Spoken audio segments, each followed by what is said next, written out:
The great struggles and progress of Indigenous land rights has shaped much of the Northern Territory's history over the past century. As part of the 70th anniversary of the ABC in the Territory, reporter Nadia Daly looks at how far we've come and the hurdles that remain.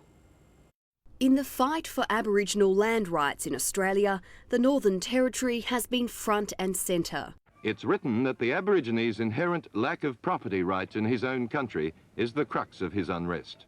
It's been a long struggle. The Northern Territory's been a very significant battleground for Aboriginal people, articulating their rights.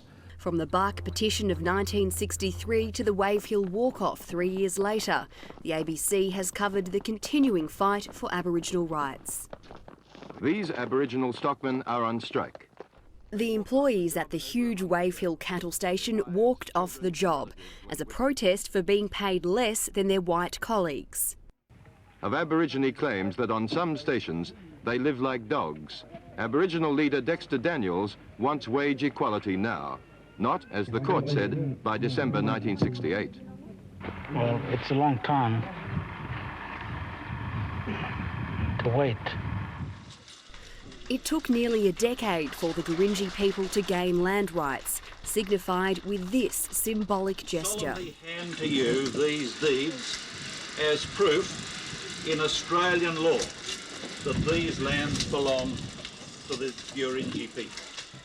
And this weekend, at their Wattie Creek property, the dreams of those early days were fulfilled. From Darwin to Arnhem Land, the call for equality between Indigenous and non-Indigenous Australians grew louder.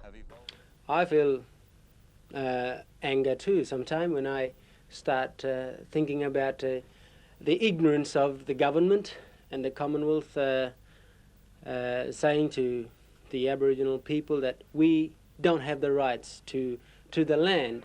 And here, in this point, I become angry because I'm an Aboriginal. And there's a very real connection between the land and myself. Human rights for the Aborigine are a prerequisite for northern development.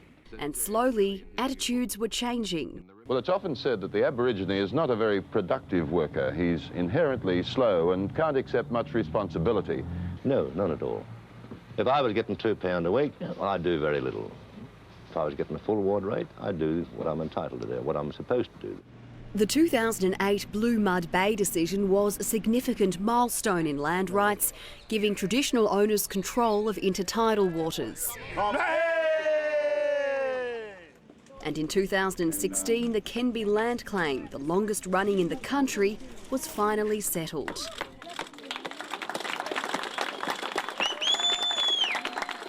Along with these achievements, there have been setbacks. In 2007, the hugely controversial NT emergency response, known as the intervention, drew strong criticism from parts of the Indigenous community. The intervention has done tremendous damage to Aboriginal people. And the wounds of the stolen generation remain raw for many. An unfortunate piece that affects a lot of Aboriginal people here in the Northern Territory, particularly urban Aboriginal people, is the removal of children from many Aboriginal settlements, and obviously that's something that's affected myself as well as many other Aboriginal people. They all got sick and tired of this getting pushed around a lot, because we want the children to be a better education so they can do better when they grow up.